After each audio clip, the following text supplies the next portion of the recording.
souvent aveugle, surtout quand il devient passion.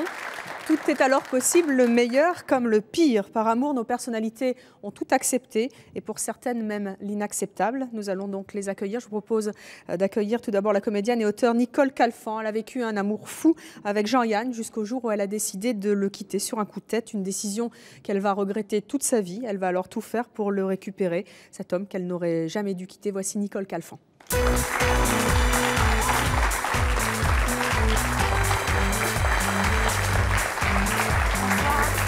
Bonjour Nicole, je vous en prie, asseyez-vous.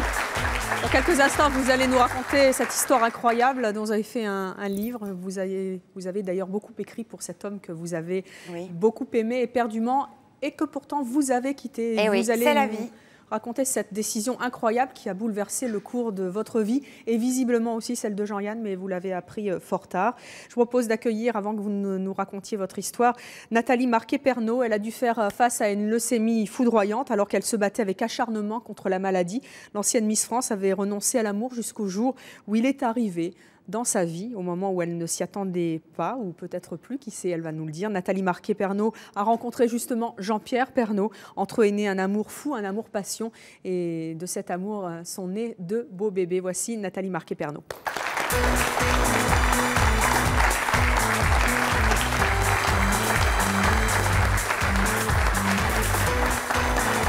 Nathalie, bonjour.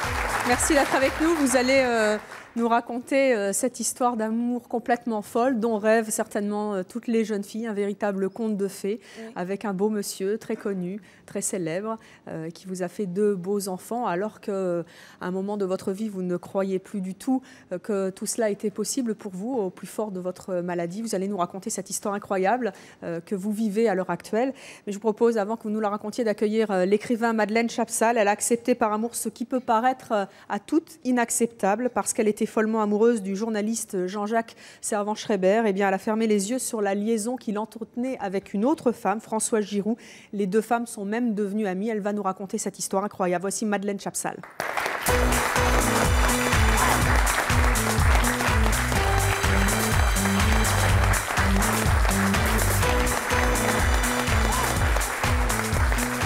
Je vous en prie, Madeleine, asseyez-vous.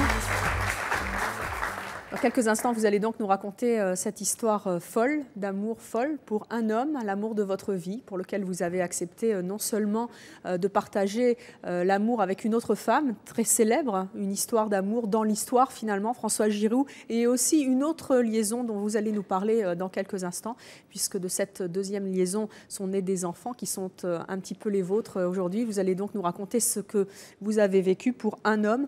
Mais tout d'abord, Nicole Calfan, vous avez écrit un livre pour parler de votre histoire qui s'intitule « Toi l'ours, moi la poupée ». L'ours, c'était Jean-Yann, la poupée, c'est vous, aux éditions Michel Lafon. Vous avez donc vécu avec Jean-Yann une folle histoire d'amour, passionnelle, 7 ans. Vous avez sacrifié beaucoup, un rôle à la Comédie Française, dont on reparlera peut-être. Et pourtant, c'est vous, un jour, qui avez décidé de le quitter, cet homme que vous aimiez éperdument. Et puis, vous allez le regretter presque aussitôt. Et après, c'est toute l'histoire d'une femme qui veut rattraper un amour perdu et qui n'y arrive pas en vain. C'est vous qui l'avez quitté.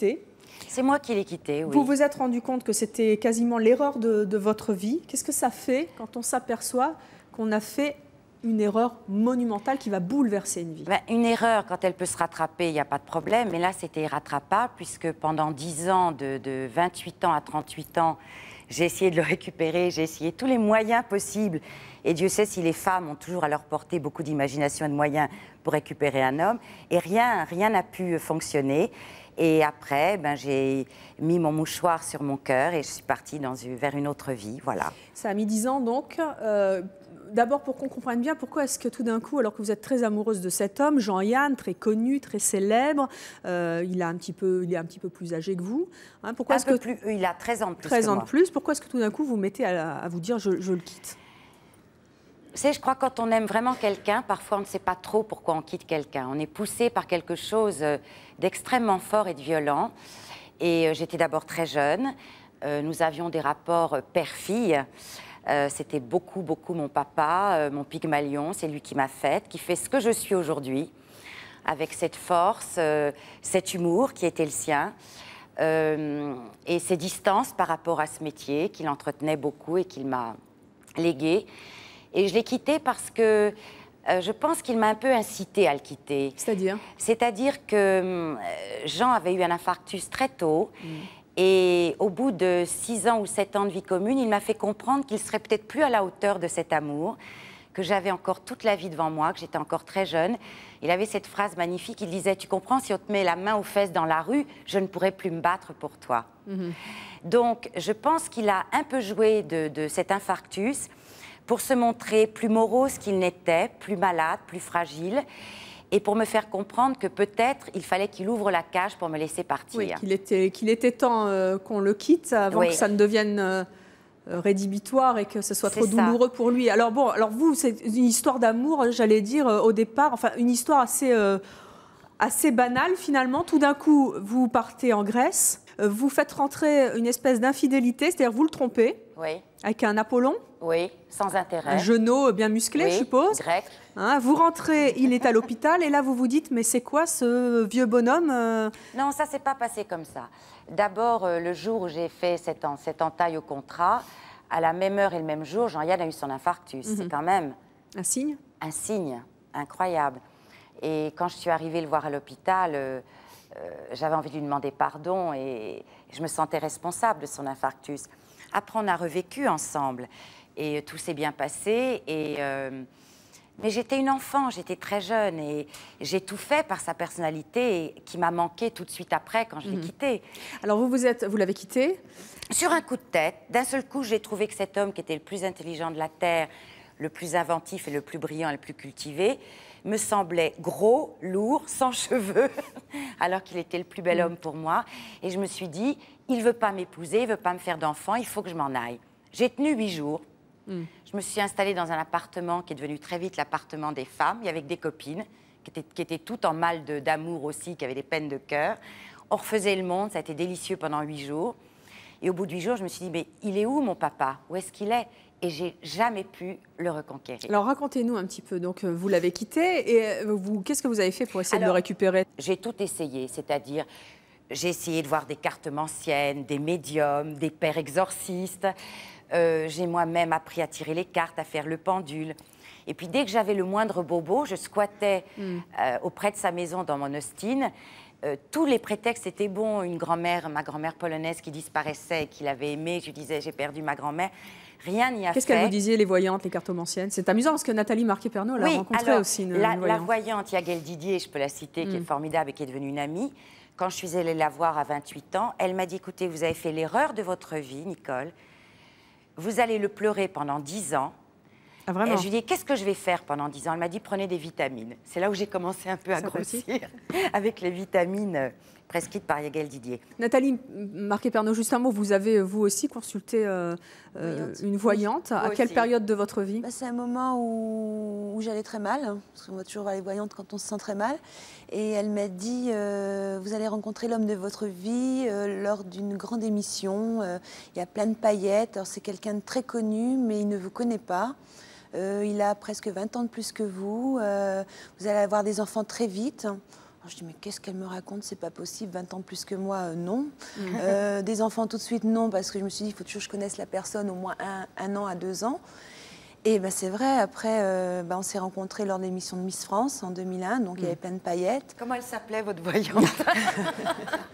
On n'aura pas le nom de la voyante, en tout cas, lui s'appelait JPP, Jean-Pierre Pernaut, ça c'est clair, et ça s'est avéré exact. Elle m'avait dit, ça va être un Jean quelque chose. Elle voyait Jean-Michel. Super forte, hein. Madeleine Chapsal, jamais vous n'avez consulté de voyante? Si, moi j'ai tout vu, j'ai vu des voyantes, j'ai vu des astrologues, j'ai vu des psychanalystes.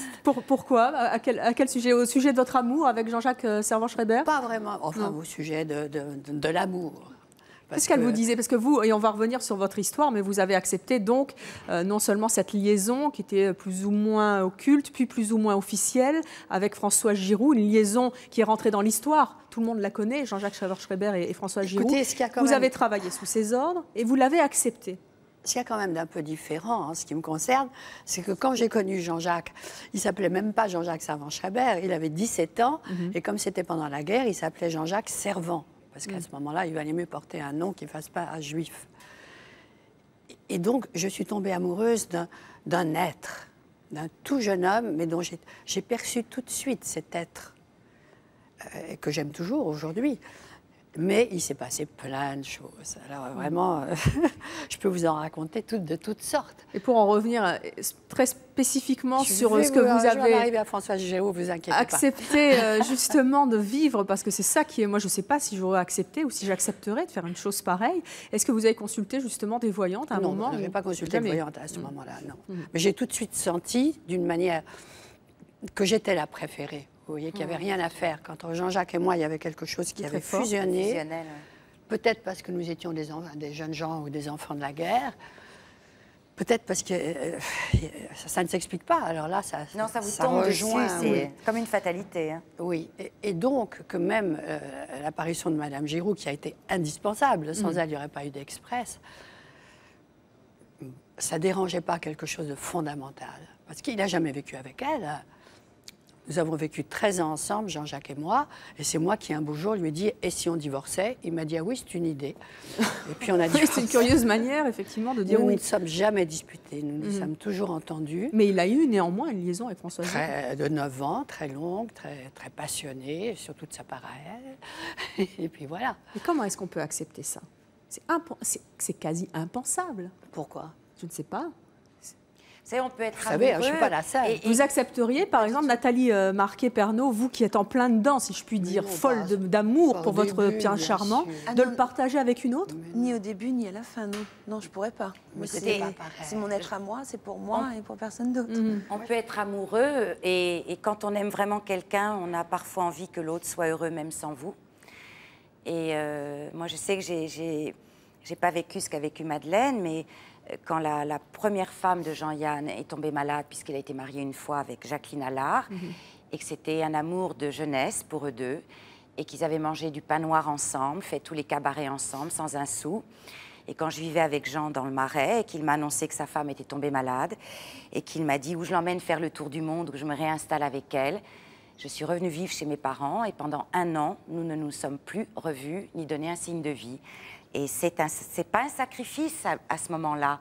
C'est normal, si on aime l'homme tel qu'on l'aime et qu'on le respecte, on respecte les gens qu'il a aimés. Donc, je me suis aussi effacée. Revenons à votre histoire avec Jean-Yann. Au moment où vous vous êtes aperçu que Jean-Yann restait sourd à tous vos messages, à toutes vos lettres, à toutes ces choses de femme dont vous parliez tout à l'heure, pour récupérer un homme, comment est-ce que vous avez réagi?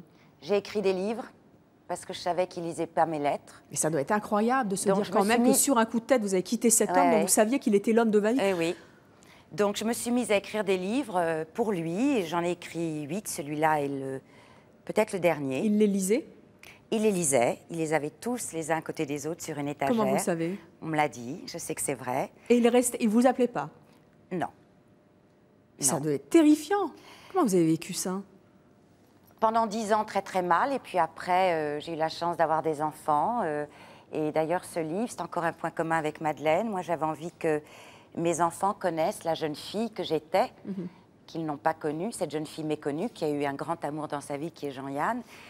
Comme on le vit très mal. On va de dépression en dépression. On grossit, on maigrit, on se coupe les cheveux, on se teint en rousse, en brune.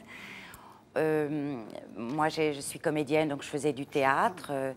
Et je m'habillais en noir comme une veuve. Et étant une petite juive de l'Est, je me faisais le malheur le 24 heures sur 24 et je me complaisais aussi là-dedans. Et on arrive à un auto-envoûtement, en fait. Vous aviez d'autres hommes dans votre vie pendant cette période? Très peu, très peu. J'ai vécu vraiment 10 ans de solitude. Les plus belles années, 28-38, je les ai vécues seule. Et lui, toujours? Et lui, il m'a remplacée très, très vite. Comment vous l'expliquez? Ça va avec lui. Mais les hommes ne peuvent pas vivre seuls, non. Ça, nous le savons. Mais Jean-Jacques ne m'a jamais rendue malheureuse, moi. Jamais. Vous avez été heureuse pendant toute cette période de votre vie avec un homme dont vous saviez qu'il vous trompait? C'est un être extrêmement spécial, Jean-Jacques, avec un charme extraordinaire.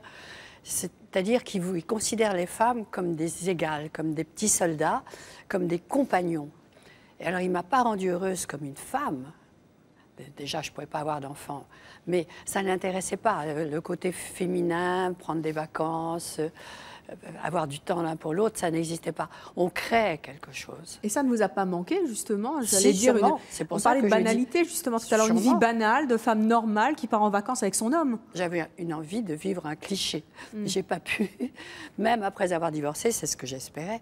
Je n'ai pas rencontré l'homme avec qui vivre ça. Qu'est-ce que ça fait, justement, d'être On la est première, porté. mais quand même la femme qui est quelque part un peu dans l'ombre de l'histoire apparente entre Françoise Giroud et Jean-Jacques Madeleine a Servan-Schreiber? dit que j'étais la préférée.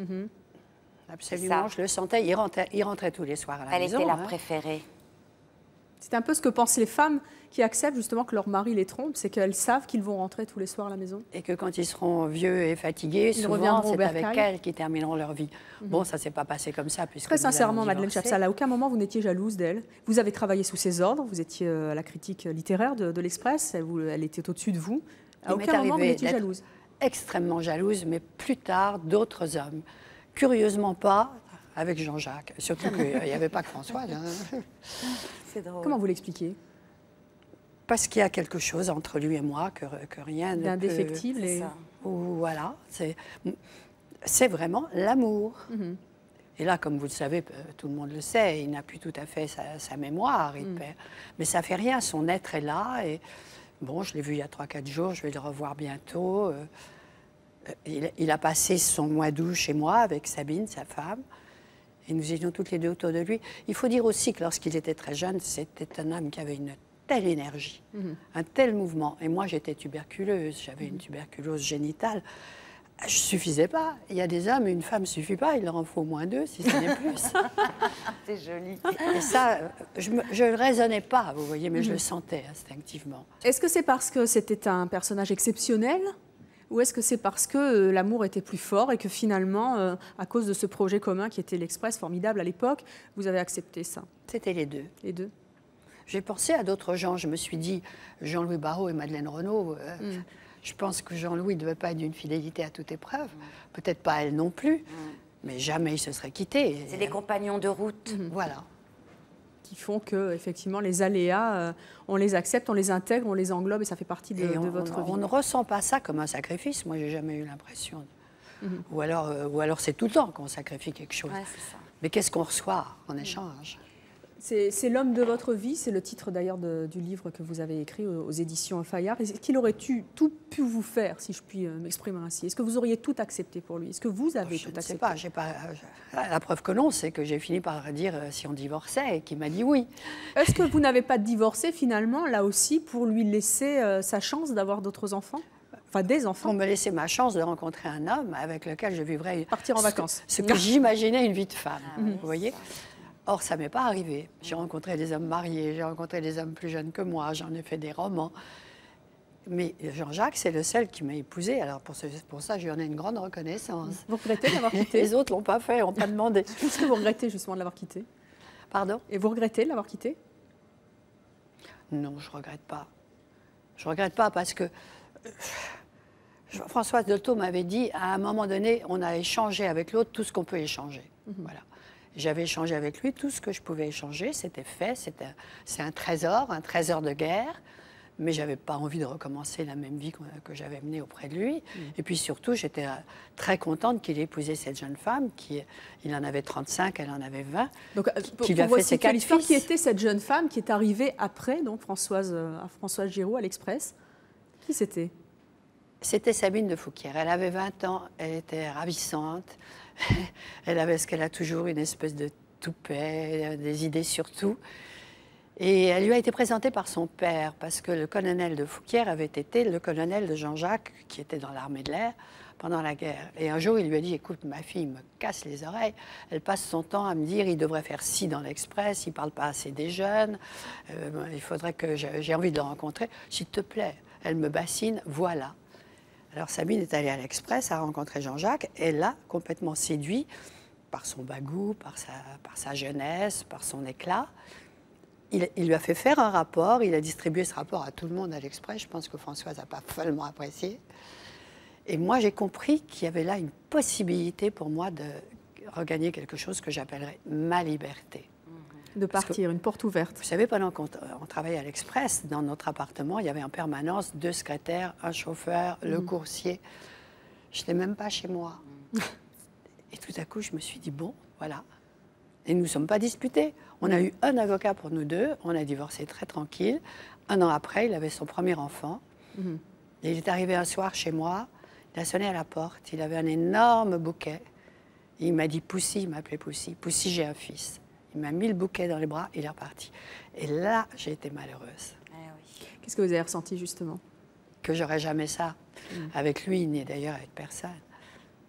Ce bonheur que j'ai vu en lui, il avait enfin un fils. C'était le bonheur premier de la maternité qui vous échappait et que vous avez cru aussi qu'il vous échapperait, Nathalie Marquet-Pernot, quand vous avez été fauchée par cette terrible leucémie. Oui. Vous nous avez raconté dans une précédente émission comment vous avez refusé une greffe qui aurait pu vous sauver, mais qui vous rendait stérile. Et vous avez fait un choix incroyable, hein, celui de refuser cette greffe au nom des enfants que vous pourriez avoir. Et là, j'ai une chance inouïe. Maintenant, c'est... Enfin, donc j'ai refusé cette greffe de moelle et c'est vrai que les médecins me disaient que j'avais droit au suicide. Et j'ai dit non, faites-moi confiance, je m'en sortirai sans ça, je le sens, il y a quelque chose en moi qui... Je ne sais pas comment vous l'expliquer. Et c'est vrai que je n'ai pas fait cette greffe de moelle. Et maintenant, j'ai ce bonheur d'avoir mes 2 enfants et je me suis battue et j'ai ma petite fille et mon garçon. Pour faire ce choix qui paraissait incroyable, notamment aux yeux de vos proches. La maternité, c'est quelque chose que vous souhaitiez aussi, Nicole Calfan, avec Jean-Yann. Oui, oui. Et alors, il l'avait balayé d'un revers de bras. Hein, oui, si moi, vous il le m'avait dans votre dit, livre. tu es une poupée, on ne va pas faire la poupée dans la poupée, comme les matrioshkas russes, c'est pas possible. C'est toi ma poupée, c'est toi mon enfant. Donc, tu ne vas pas être mère, c'est pas possible. C'est un grand regret dans votre vie de ne pas lui avoir fait d'enfant. Ben, vous voyez, il a eu un fils de son côté, très tardivement, comme les gens le savent. Et puis moi, j'ai mes 2 fils. Il a un petit garçon brun, j'ai 2 garçons blonds. Et ils ne se sont pas connus et je n'ai pas eu le temps de lui montrer des photos de mes enfants. Et voilà, c'est le destin, parce que là, on parle de destin. Oui, et moi, j'ai le bonheur de connaître les 4 fils de Jean-Jacques. Voilà. Et qui sont un peu vos enfants maintenant. Qui sont venus vers moi. C'est eux qui sont venus vers moi. Je ne me serais pas permis d'aller essayer de les attraper. Et voilà, la vie est étrange. La vie est extraordinaire. L'amour est banal, quelque part. Nous le connaissons tous. C'est la chose la plus commune au monde, Dieu merci. Mais chaque histoire est singulière, extraordinaire. Nicole, vous avez appris, puisqu'on parlait de maternité, à la mort de Jean-Yann, quelque chose d'absolument incroyable. Qu'est-ce que c'est? De la bouche même de la meilleure amie de Jean-Yann. Oui, j'ai su au funérarium que j'étais la préférée et qu'il voulait m'épouser, me faire des enfants. Et je termine mon livre en disant, mais ça, je ne l'ai jamais su. J'en ai la chair de poule quand j'entends vous dire, quand je vous entends dire ça. Qu'est-ce que ça aurait changé dans votre vie, si vous l'aviez su avant? Ça aurait été une autre vie. J'aurais eu une autre vie. Voilà. Mais le destin fait que nos destins sont séparés. Mais en y repensant, parce nous connaissons de Jean-Yann que l'image qu'il avait, hein, l'ours et la poupée, cette image d'ours, est-ce que vous vous dites pas quand même, c'est terrible, ce bonhomme dont je sais qu'il voulait m'épouser, qu'il aurait voulu me faire un enfant, et bien pendant 10 ans, il n'en a pas démordu. Oui, Jean était un être extrêmement pudique, malgré les apparences de grande gueule, etc. C'était un être extrêmement pudique. Et je crois que c'est pour la même raison, Evelyne, qu'il n'a jamais voulu me revoir. C'est quelqu'un qui ne... Vous ne voulez pas avouer? Non, voilà. C'est pour ça que j'ai eu tant de choses à lui dire dans ce livre. C'est terrible de se rater quand même, comme ça. Oui, mais ça vous forge... Qu'est-ce que ça vous laisse, justement, dans... Une force incroyable. Et j'ai l'impression même que quand il est parti, j'ai été libérée de quelque chose. Parce que on peut croire en vie antérieure, on peut ne pas y croire, on peut se poser plein de questions. Mais quand il y a une vraie évidence comme ça, d'un coup de foudre que vous venez de vivre, que Madeleine a vécu, où il y a une telle évidence de rencontre, en effet, en se séparant, on fait quelque chose de grave, malgré tout. Et voilà, c'est comme ça, c'est le destin. Bonjour. Bonjour, je m'appelle Philippe, je viens de Châtenay-Malabry. Bonjour. Vous dites que vous l'avez trompé et qu'à la même heure, oui. le même jour, oui. Ça m'a frappé un peu ça, le même jour, il a fait un infarctus. Oui.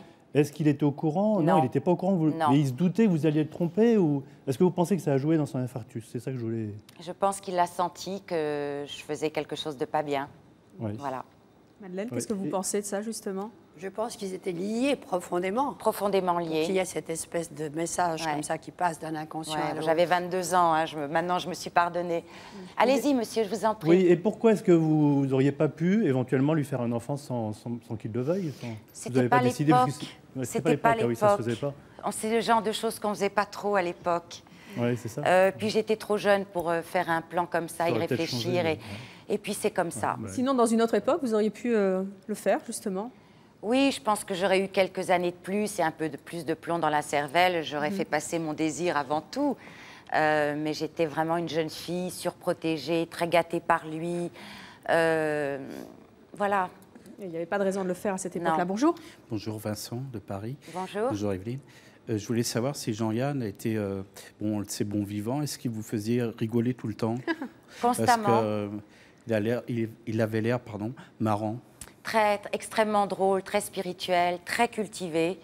Je crois que toute l'équipe des Nuls, tout ce qu'on voit à la télévision maintenant, lui doivent énormément. Mais vous dites en revanche dans votre livre que l'image qu'il avait n'était pas celle que vous aviez, vous, de l'homme. Parce que c'est ça aussi la question que tout le monde se pose quand on vit avec une personnalité extrêmement célèbre ou connue. Extrêmement courtois. Je reviens à ce que disait Madeleine. C'était un homme extrêmement courtois, très prévenant, avec un humour, pour répondre à votre question, un humour magnifique. C'est-à-dire qu'il me fêtait Noël le 14 juillet, par exemple. Il y avait un sapin qui arrivait dans le salon le 14 juillet. Tout était comme ça. Pour Noël, j'avais des jouets d'enfants, j'avais un vélo rouge au pied du sapin. C'était des choses insensées. C'était pas du tout le genre de Jean-Jacques. Non, non, vous aviez droit à quoi, vous? À rien. À rien.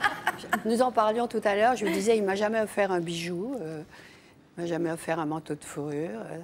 Ça manque à une femme, ça, même si on sait qu'on traverse l'histoire grâce à un homme qui... Oui, après, je m'en suis offert moi-même. Voilà, c'est ça. Mais j'avais l'impression qu'il avait le sentiment que j'étais avec lui, totalement avec lui, toujours avec lui. Il vous oubliait pas un petit peu, finalement, au nom de cette cause, au nom de ce journal, au nom de tout cela? Oui, mais j'attendais pas grand-chose, moi. Quand j'étais jeune fille, petite fille, je ne pensais qu'à l'amour. Je me disais, la plus grande chose qui puisse m'arriver, que je souhaite, c'est une passion. Je l'ai eue. Mais est-ce que vous n'attendiez pas grand-chose de lui parce que vous vous êtes adapté à cet homme, ou est-ce que finalement vous vous êtes blindé par la force des choses? J'ai dû me blinder sans même m'en rendre compte par petites touches. Je raconte dans le livre, quand même, quand nous sommes arrivés pour notre voyage de noces à Marseille, je pensais qu'on allait passer la journée au lit. Pas du tout, il m'a emmené faire de la pêche sous-marine.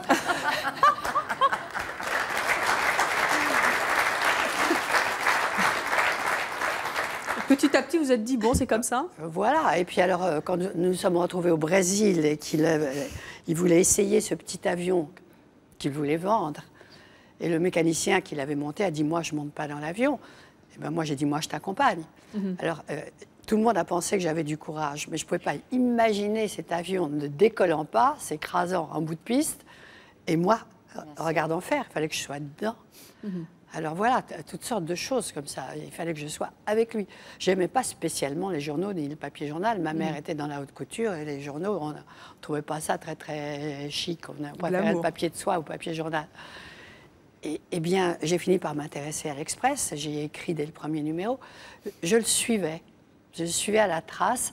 Alors, il y a des gens qui m'ont dit, mais qu'est-ce que c'est que cette manière d'être une femme? C'est complètement démodé. C'est pas comme ça qu'on est aujourd'hui. C'était pas très féministe, hein, pour... Et en même temps, lui était féministe. C'est-à-dire qu'il poussait les femmes, à commencer par moi, mais ça a continué avec plein d'autres, avec François Giroud, avec Michel Cotta. Il nous poussait vers notre possibilité d'écrire, de faire ce que nous étions capables de faire, d'être indépendante. Un métier, mais pas une vie de femme, finalement. Hein, voilà. Un petit peu. Alors moi, de travail. Il nous a le poussé. contraire, moi. Il voulait tout qu'on travaille. Nicole, pourquoi il voulait Moi, vous c'était garder le à la maison? contraire. Jean était très, très macho. Donc, il fallait que je sois là tout le temps. C'est pour ça que la Comédie Française, j'en suis partie. D'autre part, dans ces films, j'avais des rôles atroces, parce qu'il ne savait pas du tout écrire pour les femmes. Donc, moi qui jouais en vers tous les soirs du Molière, où je disais des phrases « La vie est une tartine de mer dont on mange un morceau tous les jours ». Bon, j'ouvrais des yeux comme ça, je faisais 17 prises parce que je n'arrivais pas à le dire, que j'étais gênée. Jean était très macho, par exemple, il buvait pas mal, on allait chez... Et puis, il était tard, il refaisait le monde avec ses amis, il était fort brillant, comme je l'ai dit. Il m'oubliait sur la banquette de...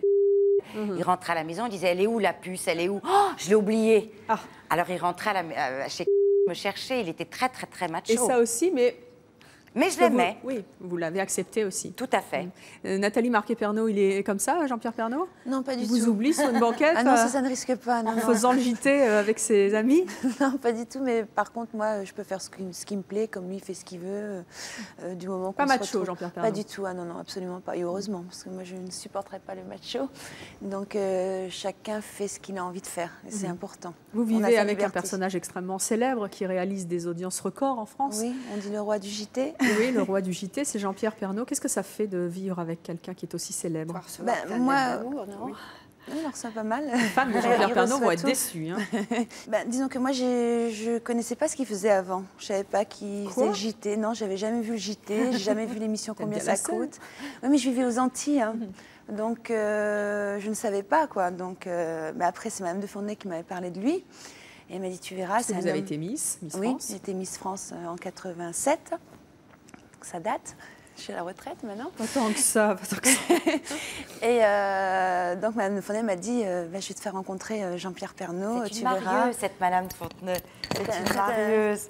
Oui, c'est un amour. Oui, absolument. Et elle connaissait bien le caractère de Jean-Pierre et le mien, donc elle savait très bien qu'on allait bien s'accorder tous les deux, parce qu'on est quelqu'un qui aime pas tout ce... On est dans les paillettes, mais on n'aime pas ce monde-là. On est quelqu'un, oui, on est quelqu'un de discret, qui aime vivre tranquillement à la maison, à côté de la cheminée, Vous êtes la femme tranquille. de sa vie. Oui, et c'est l'homme de ma vie aussi. Et voilà, c'est un amour. Et, Bon alors racontez-moi, parce que ça c'est quand même le conte de fées. Bah oui, attendez, toutes les petites filles rêvent de rencontrer un type extraordinaire, riche, célèbre, qui fait fantasmer, comme vous le disiez, Madeleine Chapsal, certainement bon nombre de fans. Vous ne connaissez pas Jean-Pierre Pernot, Non. vous arrivez sur le plateau, et là tout d'un coup, qu'est-ce que c'est le coup de foudre? Ben, C'est clac, ça ouf. On s'est vu tout de suite, il y a eu enfin moi j'ai ressenti tout de suite des étincelles. Tout de suite on a continué à discuter, on parlait mais de tout et de rien. On suivait même pas l'élection de Miss France en Sympa. plus. C'était très sympa. Je tournais le dos de mon voisin, on était en train de se regarder, en train de rire. Et ce qui est marrant, c'est que tous ses amis l'ont ressenti et tous mes amis l'ont ressenti de mon côté. Ils se sont dit, il se passe quelque chose. Oui, c'est-à-dire que le lendemain, il me fait « Où, toi avec Jean-Pierre ?» Il n'y a pas photo. Cette alchimie, vous l'avez ressentie aussi toutes les deux, Madeleine, en rencontrant Jean-Jacques? Tout de suite, on sait. C'est immanent. Oui, mais je ne me suis pas dit, on était si jeunes, je ne me suis pas dit je vais l'épouser. D'abord, c'était la guerre, il est parti rejoindre De Gaulle, je ne l'ai retrouvé qu'après, à un mariage justement. Et j'étais entourée de jeunes gens très, très bien. Mais est-ce que quand vous l'avez vu, Mais il n'y a eu que lui, vous vous êtes dit c'est lui quand vous l'avez retrouvé? Tous les autres ont disparu, tous ces jeunes gens. Il y en avait que ma mère trouvait mieux, qu'elle aurait plus plu. Non, il n'y avait que Jean-Jacques. C'était lui et personne d'autre. Et pour vous, Nicole, quand vous l'avez vu, Jean-Yann, vous vous êtes dit Moi, aussi il c'est m'avait lui? dit j'aurai une auto rouge, je serai devant la Comédie Française, je jouais matinée-soirée. Je ne sais pourquoi, j'ai vu cette voiture, c'était une... Je me dis, bon point, cet homme est modeste. Bon, il avait dit auto rouge. Bon, j'étais ravie de voir une belle... Et curieusement, c'est moi qui ai ouvert la portière et je lui ai dit, c'est moi. Pourquoi c'est moi? On ne se connaissait pas, on ne s'était jamais vu. Il y a eu une évidence Là aussi, c'était qui un m'a signe. sauté au visage. Je tenais à dire quand même que comme je suis une femme heureuse, mariée, avec 2 enfants, aujourd'hui, que je tenais à remercier mon mari, Jean-Marc, qui m'a encouragée à écrire ce livre. C'est pas évident de la part d'un homme. Il m'a dit, tu as envie de le faire, fais-le, parce que moi je t'aime tel que tu es, avec ton passé. Donc je voulais le dire, c'est important. Et cette blessure aussi, qui vous a fait grandir et donné plus de force. Nathalie Marquet, donc vous rencontrez notre Jean-Pierre Pernot, vous parlez avec lui, vos amis le lendemain vous disent, dites donc il s'est Vous avez passé tout quelque compris. chose, et là? Eh ben, j'ai eu un message sur mon portable, un texto, comme quoi Jean-Pierre était très pressé de me retrouver. Et une semaine après, on s'est retrouvés et on s'est plus quittés. Ça l'a fait tout de suite. J'adore et, ces histoires d'amour, c'est je m'en lasse magnifique. pas. C'est magnifique. c'est Je m'en Madeleine. sors encore. Ça, c'est incroyable, parce que je disais tout à l'heure, c'est un conte de fées comme en rêve. Toutes les petites filles, vous savez bien, nous les filles, on est élevées dans le J'ai mythe attendu du prince 35 ans, charmant. quand même. Ça fait assez de dégâts comme ça. Mais J'ai vous, alors attendu finalement, 35 c'est ans. incroyable quand même. Oui, j'ai quand même attendu 35 ans avant de tomber sur 35 ans? Oui, avant de tomber sur le prince charmant. Et donc, ça a mis vous du en temps. avez tiré aussi un livre qui s'appelle Ma bonne étoile, Ma bonne étoile, aux oui. éditions Michel Lafon. Nul doute que vous ne soyez né sous une bonne étoile pour rencontrer justement cet amour-là. Oui. Là aussi, ça a été tout de suite, ça a été la passion, ça a été très vite. Vous êtes Très, tombée très vite. enceinte très vite, vous qui rêviez tellement d'enfants. Ben, Vous avez annoncé, parce que c'est pas évident non plus quand on rencontre un monsieur comme Jean-Pierre Pernaut qui avait une vie aussi. Bien sûr, mais la auparavant. première chose que j'ai demandé, s'il était marié ou divorcé, parce que bon, sinon, je me serais retirée. Mais bon, j'avais la chance qu'il était célibataire. Donc, Et là, vous lui avez dit, je veux des enfants. Il a dit oui, et hop. Non, pas tout de suite, mais pas longtemps après. Mais il savait très bien, parce que moi, je lui avais raconté ma maladie, donc il savait très bien que les enfants, pour moi, c'était primordial. Comment et il a important. réagi justement face à la maladie, Jean-Pierre Pernaut? Pas Mais il a évident, trouvé... ça. Oui, au début, ça lui faisait peur quand même, parce que c'est vrai que je n'étais pas encore à l'abri d'une rechute. Mais il m'a vue tellement battante. Et il m'a dit, de toute façon, elle ne peut que s'en sortir. Et déjà, refuser cette grève, il m'a dit, mais c'est fabuleux, c'est extraordinaire, tu es courageuse. Et non, moi, je dis pas que je suis courageuse, on est obligé de se battre, on ne va pas baisser les bras. Donc, j'ai eu de la chance, j'ai eu ma bonne étoile et je m'en suis sortie. Donc, il savait très bien qu'avoir des enfants, c'était important. Et s'il voulait rester avec moi, tôt ou tard, on allait faire des enfants ensemble. Ça, Ouais, c'est c'est sûr. plutôt que tard, d'ailleurs. Hein. Vous la Merci. méritez, cette bonne étoile. Gentil. Est-ce que la différence d'âge a été Non. un sujet de discussion? Pas du tout. Non, pas du tout. Moi, j'aurais pensé ça en arrière quand elle m'a dit oui, on aura pratiquement 20 ans de différence. J'ai dit non, c'est pas possible. Mais là, franchement, je vois aucune différence. Il est très dynamique, c'est lui qui est toujours fonceur et qui me dit viens, on va là. Et c'est plutôt moi, des fois, qui fait un peu mémère. Non, je suis fatiguée, j'ai pas envie de sortir. Mais non, c'est quelqu'un adorable, qui adore sortir, enfin sortir, entre guillemets, pas les sorties du soir, mais qui aime les voyages. Non, il est super. Alors, le conte de fées continue. Il y a eu aussi des fiançailles, Oui. ce qui peut paraître aujourd'hui assez désuet, quoique, je ne sais Ah, pas. mais moi, je suis très... moi, c'est les fiançailles, le mariage et normalement les enfants après. Vous avez fait une grande fête. Qu'est-ce que vous avez fait? Oui, on a fait sur une péniche. On avait invité une centaine de personnes. Et puis, normalement, la péniche, elle devait se déplacer. Mais malheureusement, il y a eu des inondations. Donc, la péniche est restée à quai. Et on avait prévu aussi un grand feu d'artifice. Et bon, le feu d'artifice s'est un petit peu réduit. Bon, on a été un peu embêtés par les paparazzis, malheureusement, qui nous poursuivent continuellement. Et c'est vrai que ça nous embête énormément. Et parce qu'on dit toujours... Enfin, nous, on n'est pas paparazzi, donc c'est vrai qu'à cause d'eux, on a fait quand même 14 couvertures en une année. Et c'est vrai que ça fait rêver les gens, parce qu'une Miss France et le roi du JT, ça se vend, quoi. C'est-à-dire que vous avez fait des couvertures consenties et d'autres pas, hein, pour qu'on soit bien clair. On a Parce que on vous a vu poser avec vos enfants. Voilà, là, on n'a pas eu premier. le choix. On n'a pas eu le choix. Donc, on a fait 14 couvertures. Là. Alors, malheureusement, c'est dommage que mes parents ils apprennent que je suis enceinte dans les journaux. Je trouve ça lamentable. Jean-Pierre a eu une vie avant et c'est vrai qu'on aurait préféré préparer sa famille aussi. Donc, mais les paparazzis sont toujours bien chargés. Donc 14 couvertures en un an, c'est énorme. Et c'est là que je me suis dit, j'en ai marre et il faut... on va s'inscrire dans une agence, prendre les devants et malheureusement montrer nos enfants. C'est comme ça que vous avez consenti à faire montrer vos certains enfants. journaux. Voilà. Comment vous avez vécu d'ailleurs, Nicole et Madeleine, peut-être ce rapport à la célébrité? Vous disiez, Madeleine, tout à l'heure que votre maison, c'était même pas chez vous, qu'il y avait du monde tout le temps, qu'il y avait un chauffeur.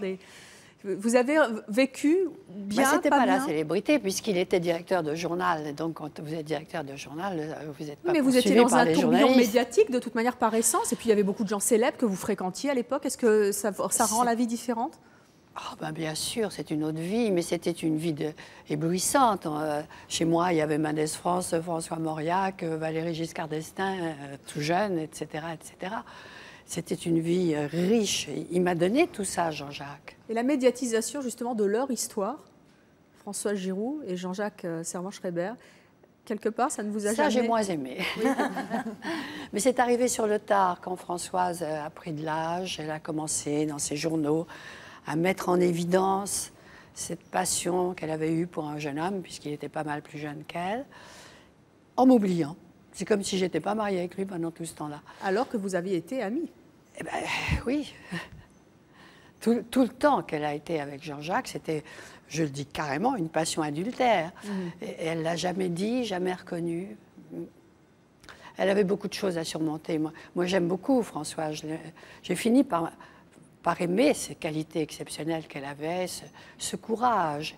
Et aussi, il lui a fallu surmonter tellement de choses, parce qu'elle était au XXe siècle, il y en avait des préjugés que nous avons un peu oubliés. Elle était juive turque, hein, il fallait l'être pour devenir quelqu'un dans Paris. Elle aidait seule ses enfants. Elle a eu un fils naturel. Elle n'a pas pu faire d'études. Donc, elle avait tout ça à surmonter. Elle l'a surmonté admirablement. Mais elle vous a oublié et ça, vous en avez été meurtri. Tant pis, c'était pas grave. Bonjour. Bonjour, je m'appelle Nordine, je viens de Meaux. Alors, j'aurais juste une question pour Madeleine. Lui demander, est-ce qu'on culpabilise, en fait, quand notre mari nous trompe, est-ce qu'on culpabilise dans le sens à se dire que c'est peut-être nous qui ne sommes pas assez bien pour lui? Ah, est-ce que cette question s'est posée? Est-ce que vous vous êtes senti quelquefois dévalorisé par... J'étais bien contente qu'on soit deux, parce que comme je vous l'ai dit, j'étais trop de travail. J'étais souvent fatiguée. Je ne sais pas comment on peut en fait concevoir. Il travaillait jusqu'à minuit, 1h du matin. Il refaisait le journal la veille. Oh, moi, j'allais me coucher. Est-ce que ça peut être concevable en fait de savoir qu'on est avec quelqu'un qui est infidèle en fait? Les gens ont du mal à comprendre, Madeleine, l'infidélité comme ça, consentie, acceptée, digérée. Vous savez, moi, j'ai fini par l'être de mon côté aussi. Soyons sincères, forcément. Mais donc, vous comprenez que ça puisse encore choquer, justement, qu'on vive avec quelqu'un et qu'on consente comme ça une passion adultère. Je sais que ça choque les gens, mais je crois que beaucoup de gens le vivent. J'aime bien dire les choses telles qu'elles sont.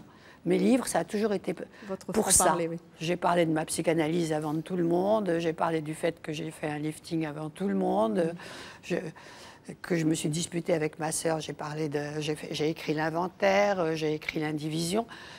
Je pense que plus nous disons les choses, et qu'est-ce que nous sommes en train de faire là, toutes les trois, plus nous faisons avancer quelque chose de la vérité, et donc de l'amour, et donc finalement du bonheur collectif. Bonjour. Bonjour, voilà, je m'appelle Nadia, je suis de Toulouse, et j'aurais aimé poser une petite question, donc toujours à Madeleine, sans aucune connotation péjorative, ce serait pour savoir si ce n'est pas une forme de masochisme finalement, que d'avoir gommé votre ego au nom de cet amour avec Jean-Jacques. Que d'avoir quoi? Que d'avoir gommé cet amour avec Jean-Jacques. D'avoir gommé l'amour que Jean-Jacques portait à Françoise Giroud, en fait. En fait, elle vous demande si vous n'étiez pas un peu maso, quoi. C'est pas une forme de finalement de... Est-ce que c'était pas confortable aussi quelque part de vous installer dans cette relation? Alors je dirais plutôt que c'était un peu lâche. Ça, sans doute. Je ne me voyais pas très bien prenant ma petite valise et partant toute seule dans je ne sais quel quartier que je ne connaissais pas. Surtout que je raconte dans le livre que lorsque j'ai eu ma première aventure extra-conjugale, je me suis empressée de le raconter à Jean-Jacques avec une inquiétude. Je me suis dit, il va me taper, il va peut-être me tuer. Et je lui ai dit, écoute, si tu veux, on se quitte. Il m'a regardé, il m'a dit non, on continue. Et on a continué. Vous voyez, ça a été donc... Avec lui, c'était toujours très laconique. Il n'y avait pas de grandes explications. En quelques mots, il m'a dit « Voulez-vous m'épouser ?» J'ai dit oui, puis c'était fini, on a pu reparler. « Voulez-vous divorcer ?» Oui. Pareil, si on y pensait, alors, si on faisait. Veux-tu que je te quitte, puisque j'étais amoureuse d'un autre homme, un peu, pas beaucoup. Et il m'a dit non, continue, et on a continué. Et voilà. Puis le jour où il arrive, il me dit j'ai un fils, bon ben voilà. Oui, les choses s'établissaient comme ça. C'est un homme comme ça, Jean-Jacques. Ça lui a d'ailleurs souvent coûté cher. Il ne s'est jamais défendu, jamais expliqué. Nous n'allons pas faire la biographie de Jean-Jacques Savant-Chabert. Quelqu'un est en train de la faire d'ailleurs. Mais je crois qu'il a beaucoup souffert dans sa vie politique et sentimentale de ce laconisme qui lui est naturel. Il est comment, Jean-Pierre Pernaut? Fidèle, heureusement pour moi. Attentionné. Pour moi, il a toutes les qualités. Parce que sinon, on est en plein. Alors là, on y est dans le conte de fées, là. Non, mais c'est vrai, j'ai cette chance-là, quoi. Il est impressionnant, il est marrant, il est ce qu'il paraît être, en fait. Et voilà, son public ne se trompe pas, quoi, parce que c'est quelqu'un de sincère. Hein, et c'est pour ça qu'il fait autant d'audience. Il doit être très bon. Oui. Et un homme bon. De bonté, bien sûr. Ça se sent. Vous disiez tout à l'heure que le revers de la médaille, c'était les paparazzis qui vous traquent constamment. Est-ce qu'il y a quand même des avantages, hein, puisqu'on est toujours dans le conte de fées, à être avec un homme extrêmement célèbre? Qu'est-ce qu'on ressent? On est fiers? Moi, question de fierté. Ou finalement, le Jean-Pierre, vous ne le voyez même plus, le Jean-Pierre du journal? Oui, non, du tout. Déjà? Moi, pour moi, c'est Jean-Pierre tout court. C'est le père de mes enfants, donc pour moi, c'est l'idéal parce que me suis toujours demandé à quoi il va ressembler le père de mes enfants. Et là, j'ai eu une chance inouïe de tomber sur lui, de quelqu'un d'intelligent qui s'amuse avec ses enfants, et qui prend le temps malgré le boulot qu'il a. Donc, je peux pas avoir mieux, mais je vois pas du tout l'homme star du tout, non, parce que c'est pas du tout mon style. Face aux histoires que vous avez entendues. Oui, je vous en prie, Madeleine. Pourquoi vous avez éprouvé le besoin d'écrire ce livre? C'est pour un message par rapport à ma leucémie, donc pour tous les gens malheureusement qui sont touchés par cette maladie. Donc, et là, j'ai un bonheur, c'est que je reçois tous les jours du courrier de ces gens, où j'ai un jeune homme qui est atteint du cancer de la colonne vertébrale et sa copine a lu le bouquin et grâce à mon livre, ça lui donne la force d'aider son ami. J'ai une autre personne sans avoir eu le cancer, il m'a dit heureusement que vous en êtes sortie parce que sinon il faudrait vous ressusciter tellement que vous êtes bonne et votre livre il est magnifique. Donc c'est pour donner un espoir, pour dire qu'on peut se battre, on peut réussir. Merci. Et donc, oui, après on parle de Jean-Pierre parce que c'est pour montrer, ça aurait pu être quelqu'un d'autre. Bon, c'est tombé que c'est sur Jean-Pierre, mais ça aurait pu être Mathias, qui est écrit dans mon bouquin. Il fallait montrer ma grande réussite, donc après mon cancer, rencontrer Jean-Pierre, voir mes enfants. Mais ça aurait pu être quelqu'un d'autre, mais c'est tombé sur Jean-Pierre. C'est pour donner donc un message d'espoir à tous ceux qui luttent encore aujourd'hui contre ce terrible mal. Face à l'histoire de Nicole Calfan, qui était contrariée parce que sur un coup de tête, elle a décidé de quitter un homme qu'elle aimait profondément, face à Madeleine Chapsal, qui a accepté finalement, même si c'était totalement son choix, de vivre avec un homme qui ne l'emmenait pas en vacances, donc un bonheur quand même contrarié. Vous, est-ce que vous pensez que le bonheur, cette destinée heureuse que vous connaissez en amour, elle est le fruit total du hasard, ou est-ce que vous pensez que le bonheur, ça se provoque, que vous l'avez provoqué? On peut le fabriquer après, mais moi, j'ai rien provoqué. C'est venu tout seul à moi. Donc, alors c'est vrai, ça existe, ça vous tombe dessus. Bon, on n'a pas vu l'éclair, mais elle était dans notre tête, quoi. Mais il n'y a pas plus d'aptitude au bonheur chez vous ou... Non, mais je veux dire, mais elles sont très très courageuses parce que moi, je ne pourrais pas partager mon homme, donc je les trouve formidables. Vous êtes sûre que par amour, on ne peut pas aller plus loin que ce qu'on pense au départ? Par contre, ce que je sais, c'est qu'un homme n'est pas fidèle normalement. J'ai du mal à croire à la fidélité. Vous n'allez pas nous faire de nouvelles révélations sur Jean-Pierre Pernaut? Ah non, pour l'instant, tout se passe très bien, mais j'ai du mal quand même à croire que la fidélité existe. Ce qui est intéressant, c'est que Madeleine, quand elle a trompé son mari, elle a eu besoin de le lui dire, et elle a même été plus loin. Dans sa tête, elle acceptait déjà le fait qu'il la jette ou qu'il lui dise « on se quitte ». Moi, pareil, je m'en suis toujours voulu d'avoir fait une incartade vraiment bénigne, etc. Et d'ailleurs, dans mon livre, je dis en fait, je ne me suis jamais pardonné de t'avoir trompé, pardon. Et j'écris ce livre pour lui demander pardon. Alors qu'on accepte encore de nos jours plus facilement l'infidélité d'un homme, et nous, on reste avec cette culpabilité. Ça prouve qu'on est des guerrières, mais qu'on est avant tout quand même des femmes. Quand vous avez été voir votre époux, c'était « voilà, j'ai fauté, je comprendrais qu'on se quitte ». C'est fou quand même. Alors voilà, qu'il m'a pas dit ça, lui.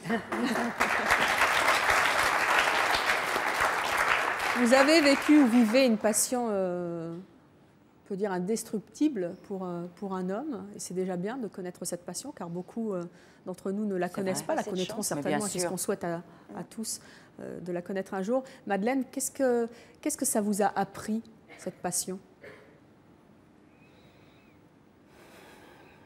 Qu'on pouvait réaliser ses rêves, parce que j'en avais rêvé de cette passion. Je l'espérais. Et quand j'ai rencontré Jean-Jacques, d'une certaine manière, j'ai tout abandonné. Bon, j'aimais toujours mes parents, mais ça ne comptait plus. Il n'y avait plus que lui au monde. Et ça, c'est ce que je voulais, c'est ce que je désirais. Donc, j'ai eu mon rêve, il s'est réalisé. Il a pris d'autres formes, bien sûr. Et là, j'ai la chance qu'il y a ces 4 fils. Je n'ai pas eu d'enfants, et voilà 4 fils qui me tombent du ciel, si je puis dire. Nathalie, qu'est-ce que ça vous a appris, vous, la passion? Déjà, quand je suis tombée malade, j'ai dit si je m'en sors, il faut que je vis la vie à 100 à l'heure, et il ne faut pas que je fasse de chichi.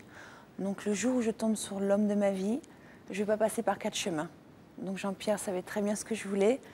Et voilà, quoi, j'ai eu ce bonheur, mon prince charmant, et que tout le monde rêve. Et voilà, et j'espère finir vraiment ma vie avec lui parce que c'est le bonheur total. Avec la fougue que vous décrivez fort bien et que vous nous avez appris et dont on ne parlera pas parce qu'on en a beaucoup déjà parlé, mais avec la fougue des amoureux que vous racontez aussi dans votre livre. Et ça, c'est assez amusant de la part de Jean-Pierre Pernaut, on ne le savait pas, mais c'est vous qui nous l'apprenez. Nicole Calfan, vous, qu'est-ce que la passion, même contrariée, vous a appris sur vous-même, sur les autres, sur la vie? Elle a dirigé ma vie, elle m'a faite, elle m'a donné beaucoup de force. Et puis j'ai eu la chance, comme Madeleine, sur un autre plan, enfin, d'être extrêmement gâtée par Jean, puisque prendre le thé avec César ou avec Chagall, quand on a 21 ans, aller dans l'atelier de Chagall, découvrir tout ce qu'on découvre plus tard. Moi, j'étais encore un bébé. J'ai eu beaucoup de chance. Il m'emmenait en voyage, moi, Madeleine. J'avais beaucoup de chance. Il m'emmenait en vacances. Vous oubliez sur la banquette aussi. Ça. Oui, oui, mais bon, j'étais très gâtée. Et puis, en dehors de sa célébrité, c'était un personnage, c'était un être hors du commun et extrêmement intelligent. Donc, ce que m'a apporté cette passion, même si après elle a été foudroyante, c'est de mettre la barre très haute dans mes sentiments et dans mon travail. Et ça, c'est formidable. Merci à toutes les trois d'être venues nous parler de cette passion dévorante que vous avez eue pour un homme. Merci à vous de nous avoir suivis comme chaque jour. À bientôt.